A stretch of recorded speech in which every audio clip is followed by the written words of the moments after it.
Lectura del libro de Job. Job le dijo al Señor: reconozco que lo puedes todo y que ninguna cosa es imposible para ti. Era yo con el que palabras insensatas empañaba la sabiduría de tus designios. He hablado de las grandezas que no puedo comprender, de las maravillas que superan mi inteligencia. Yo te conocía solo de oídas, pero ahora te han visto ya mis ojos.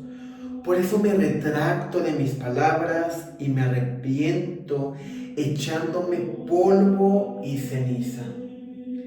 El Señor bendijo a Job al final de su vida, más que al principio. Llegó a poseer 14,000 ovejas, 6,000 cabellos, 1,000 yuntas de bueyes y 1,000 burras. Tuvo 7 hijos y 3 hijas. La primera se llamaba Paloma, la segunda Canela y la tercera Zabachi. No había en todo el país mujeres más bellas que las hijas de Job. Su padre les asignó una parte de la herencia, al igual que sus hermanos. Y Job vivió hasta los 140 años y vio a sus hijos, a sus nietos, a sus bisnietos. Murió anciano y colmado de años.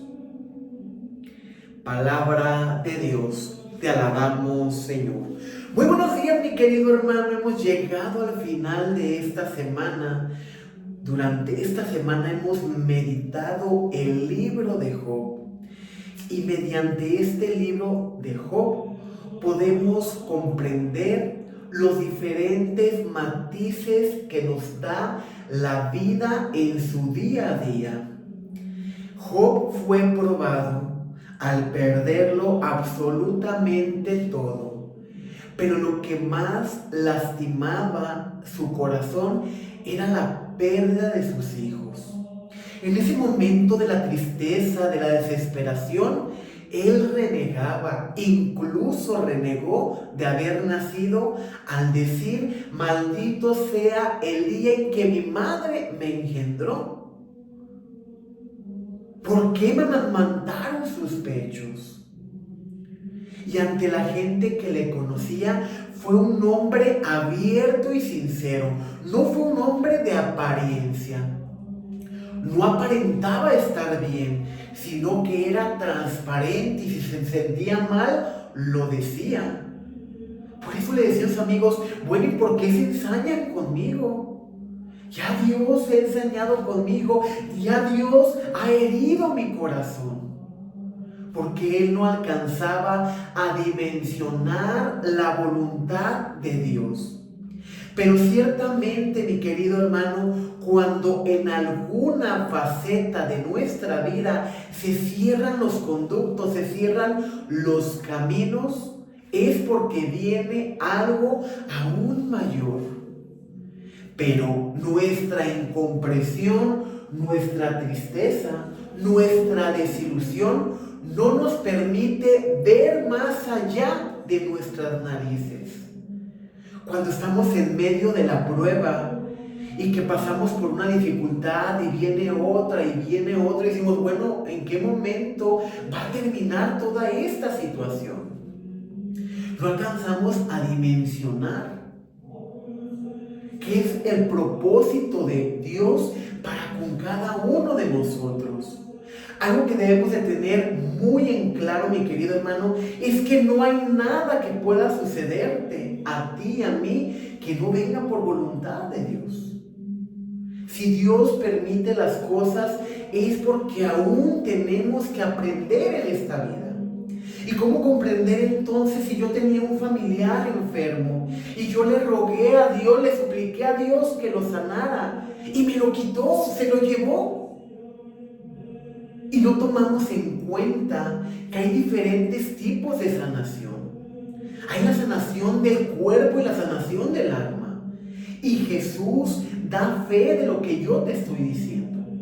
Porque cuando Jesús sanaba a un paralítico, a un ciego, a un tullido, le sanaba, pero le decía: levántate, vete a casa y no vuelvas a pecar. Entonces, esto quiere decir que Jesús no solamente sanaba el cuerpo, sino también reparaba y sanaba el alma. Y cuando un familiar está en este proceso de la enfermedad, que es una enfermedad en ocasiones terminal, nomás nos basamos en pedir y pedir y pedir que cure a aquel ser querido. No nos importa el sufrimiento de nuestro ser querido.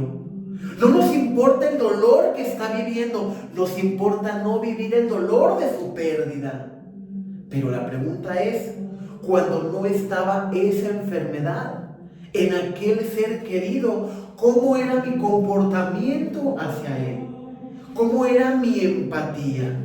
¿Cómo era mi caridad? Pero nos aferramos a que esté en este plano terrenal aunque sufra, porque no quiero vivir el dolor de su pérdida. Y nos olvidamos que tú y yo estamos aquí por un breve momento, que no pertenecemos aquí. Nosotros, como hijos de familia, somos prestados a nuestros padres. Y en algún momento nuestros padres nos van a entregar, o nosotros vamos a entregar a nuestros padres.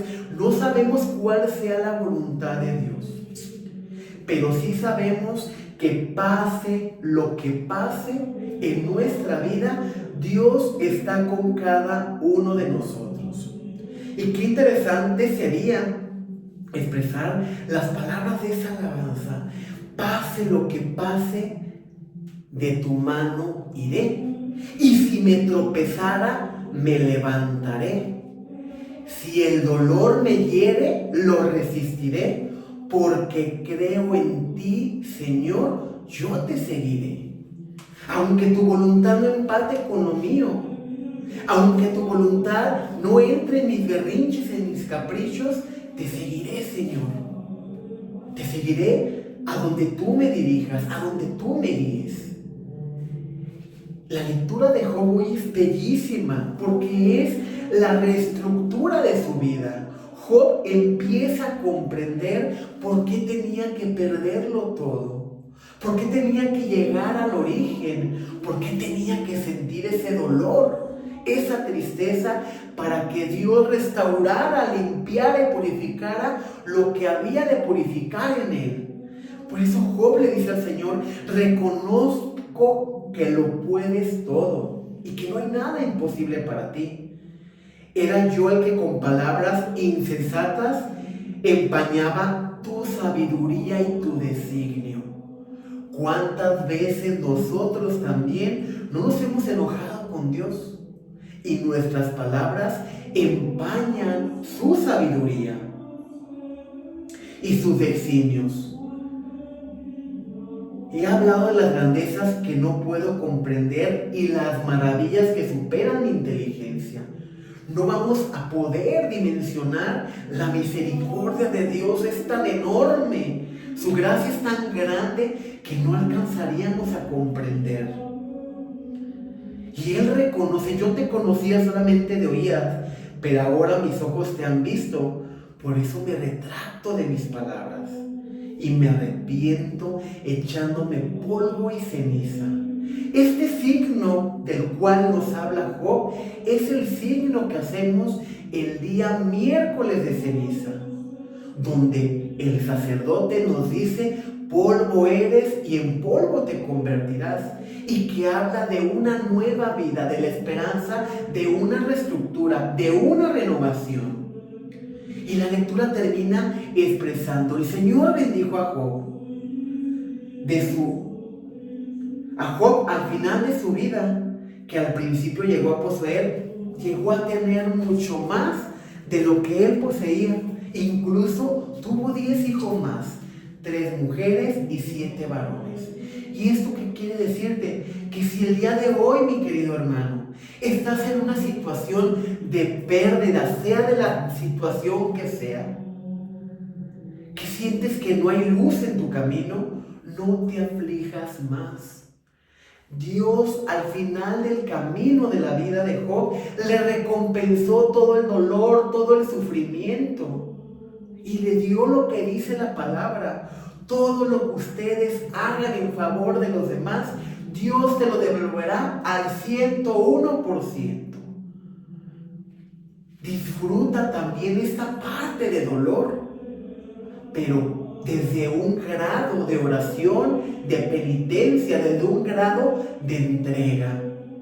Eso que Dios el día de hoy está retirando de tu vida. Eso que Dios el día de hoy está permitiendo que haya ese dolor, ese sufrimiento, esa adversidad. Trae consigo su aprendizaje, trae su porqué y su para qué. Y tu misión y mi misión es saber por qué lo estamos viviendo. Porque muchas cosas de las que vivimos es por nuestras propias decisiones. No porque Dios quiera un mal para ti y para mí.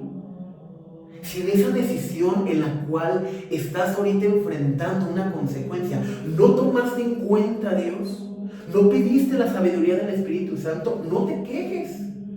Afronta tu realidad, afronta tus decisiones y permite que Dios te conduzca hacia Él. Que la paz de Cristo esté contigo, con tu familia, paz y bien.